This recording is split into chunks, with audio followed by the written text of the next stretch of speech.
পরিত্যক্ত ভবনটি নেত্রকোনার দুর্গাপুরের একমাত্র সরকারি মৎস্যবীজ উৎপাদন খামার। কালের বিবর্তনে নানা সমস্যায় জর্জরিত হয়ে এখন বেহাল অবস্থা, বন্ধ হয়ে গেছে উৎপাদন কার্যক্রম।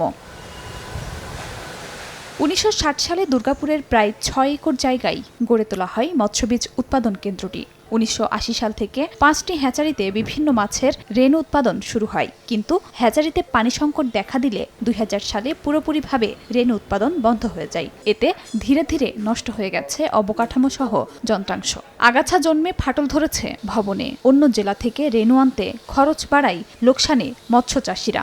গরিপুর থেকে আমরা পোনা আনতে হয়, সেখান থেকে পোনা আনলে আমরা অনেক পোনা দেখা যায় নষ্ট হয়ে যায়। এই বীজ উৎপাদন না হওয়ার কারণে আমাদের এলাকায় যে মৎস্য খামারিরা রয়েছে তারা এখান থেকে বীজ পাচ্ছে না।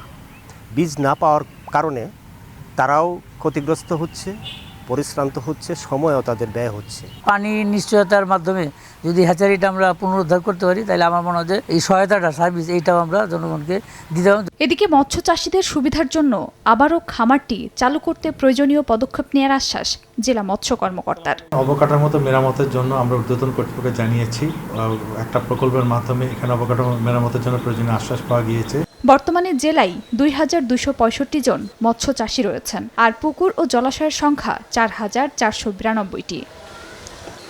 সময় সংবাদ, নেত্রকোনা।